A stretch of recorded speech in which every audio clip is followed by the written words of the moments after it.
Excuse me! Taxi! This is the 77 WABC minicast. Well, joining us to talk about the threats to the homeland, because that's a big issue, is former FBI special agent. We love him, James Gagliano.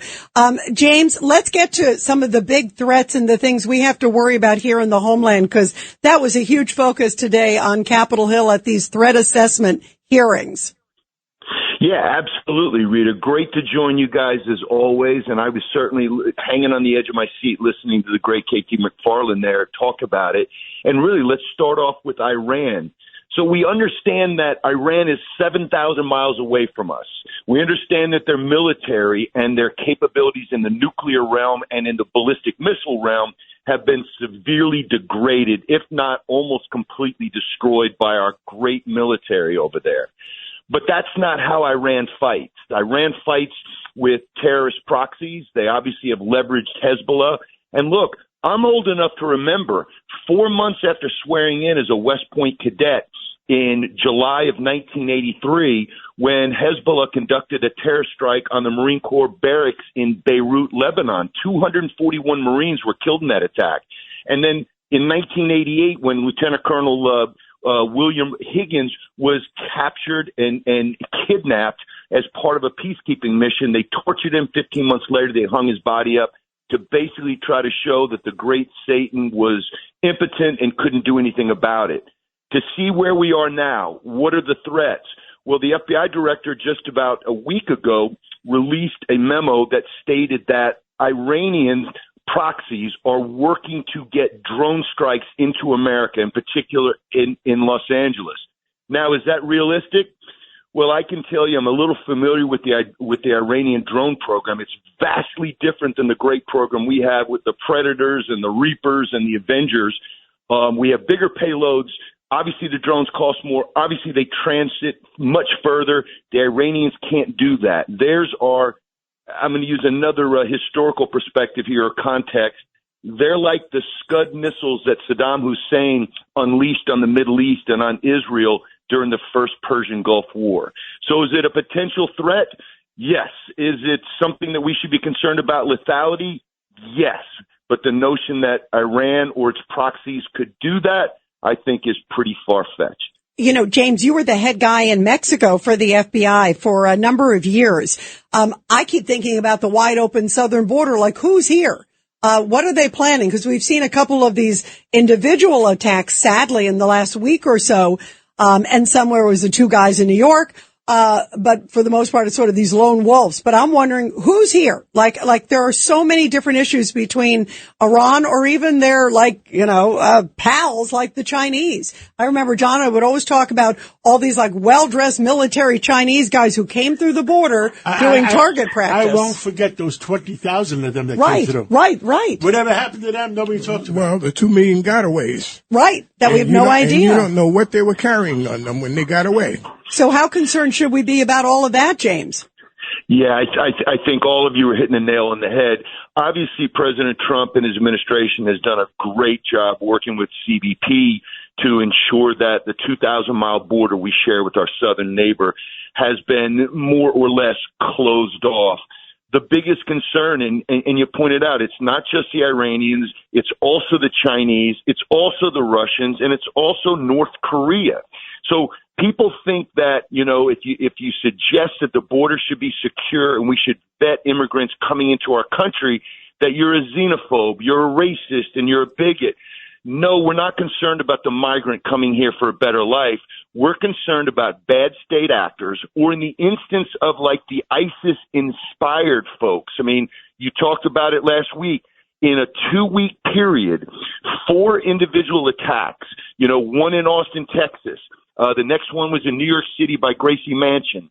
The next one was in West Bloomfield, Michigan at a synagogue. And lastly, the attack on the ROTC cadets and the ROTC instructor at Old Dominion University in Norfolk. That is a concern. And why is that? ISIS does not want to be left on the sidelines. They see Hezbollah and Hamas getting a lot of attention. And for these terrorist groups The attention drives recruitment. The propaganda drives recruitment, and publicity is the coin of the realm. You know, one of the things, James Gagliano, go ahead, Rudy, first. You go first. Yeah, James, those drones that they're using, they're kamikaze drones. They're one-way drones. And I believe the range is a couple of 100 miles with these things. Yes, sir. So you're talking about the Shahad and the Ababil drones that they have. They have a 95% failure rate because, generally speaking, the Israelis, and obviously if they tried to launch an attack on us, they would be intercepted. And here's the frustrating part. They buy the parts in Iran from Ukraine. They buy some of the parts from Austria, and they buy some of the parts from Canada, but they get the microprocessors, Rita, going right back to the People's Republic of China and the Communist Chinese Party. They are garbage as far as their lethality. However, you know, I always say this, the good guys have to get it right every single time. The bad guys just have to get it right once. You know, James, my fear is that they use a freighter and get within 100 miles of our West Coast and launch. You know, we probably have no defense against that. Well, not only that, sir, you know, they would have to get into international waters. Is that a possibility? Of course it is, and we obviously have to take a look at that. But the other concern is south of the border. What if they smuggled them into Mexico through Central America? They smuggle them into Mexico, and then they launch them anywhere along our 2,000-mile border with our southern neighbors. So, of course, the FBI, of course, our intelligence divisions, of course, the U.S. military is taking this seriously. But the Iranians also like to posture. They like to act a lot stronger than they really are. Well, speaking of posturing, there's some breaking news. Breaking news, WABC. This just coming out, James, that Sheriff Chris Nanos, who's been leading the Nancy Guthrie investigation, is facing a massive recall effort from locals who say he has been an embarrassment. And boy, I think he bungled this investigation from the beginning. You were over there. Fill us in. What's the latest?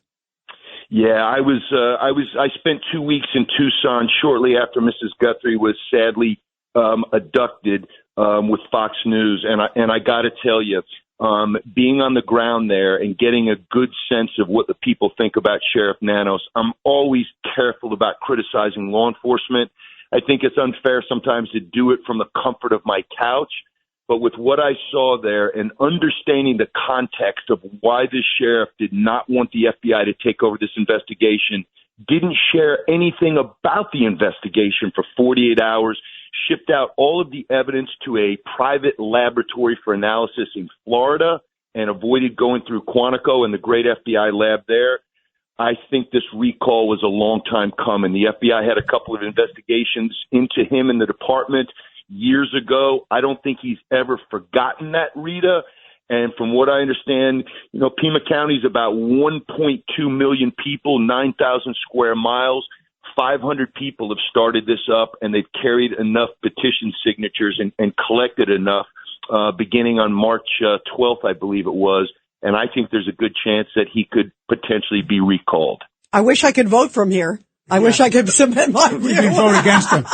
Yeah, exactly. The only person we want to vote for is the mayor, Mayor Gagliano. Yeah, he was waiting to say that, James. Is that my favorite judge? My favorite mayor, how are you? Would you become mayor here in New York City? We need a common sense mayor. Oh my goodness.